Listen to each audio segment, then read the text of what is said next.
Roman numerals? Okay. When my dad was in college, he had one professor that seemed to make rules just to make life harder. Of course it was a math-heavy class.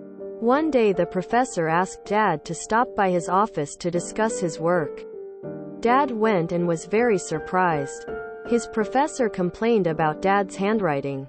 Dad studied drafting, making blueprints, in high school and some previous college classes. His writing is incredible and often looks like a machine made it. It looks so machine-made and perfect that I once got detention for faking his signature on a permission slip. So complaining about his handwriting was unexpected and confusing.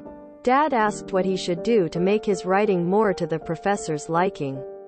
The professor said, "I don't know.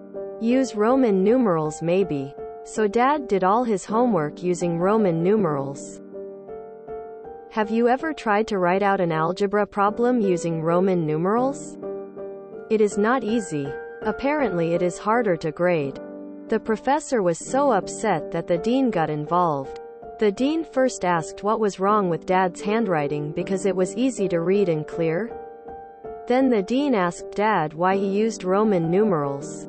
Dad, of course, said, "I asked Professor how to improve to make my writing fit his standards and he said to use Roman numerals. So I did."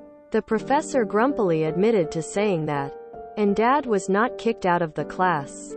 Being rather irritating. Dad also did his income tax in Roman numerals.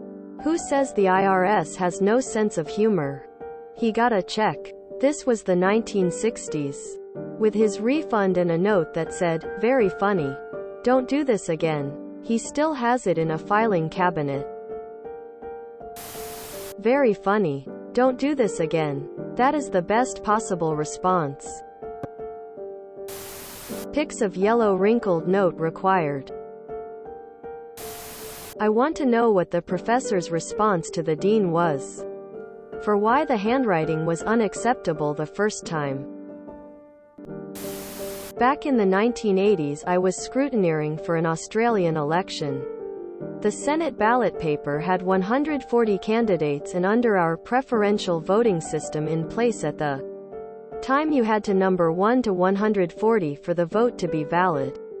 One voter filled in the paper 1 to 140 in Roman numerals, all randomly placed across the paper. We checked the law and there was nothing preventing this. It took us 20 minutes of searching this ballot to prove it was in order. The law was changed for the next election. The dedication required on both of those still seem like self-burns. However awesome. I would love to see that note from the IRS. I'm a tax professional, so anything that shows the IRS pissed off is like a masochistic orgasm to me. You got detention for what I presume was a false accusation of faking his signature? I think I'm more mad about that than lame college professor TBH. I, for one, love Roman numerals. What boggles my mind is that Roman engineers built incredible structures, many that are still intact today, including tunnels, using nothing but Roman numerals. I, for one, that's Roman numerals for you. I can multiply in Roman numerals. It's not hard, just different.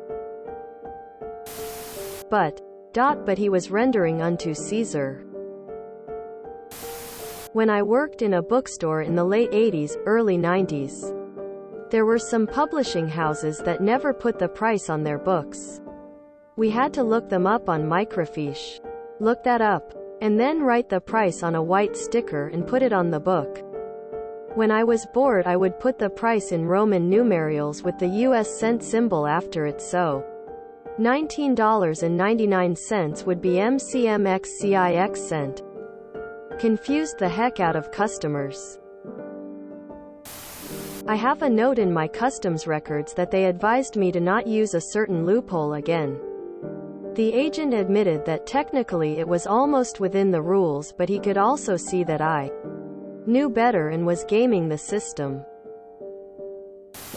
I will do that next year with my taxes.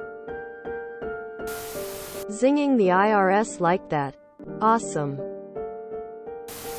In the 1960s? You didn't need a whole bunch of M like you would now. Yes. I have done algebra with Roman numerals. As a high school prank that kind of backfired. We had a great teacher who went along with the joke and gave problems so hard that I had to give up and go back to regular numbers. One word. Calculus. I like your dad already. Just in time for me to do my taxes in hexadecimal. If you enjoyed this video, please check out our playlists full of similar content. Epic Haircast is like doom scrolling for your ears. Please like, share, and subscribe.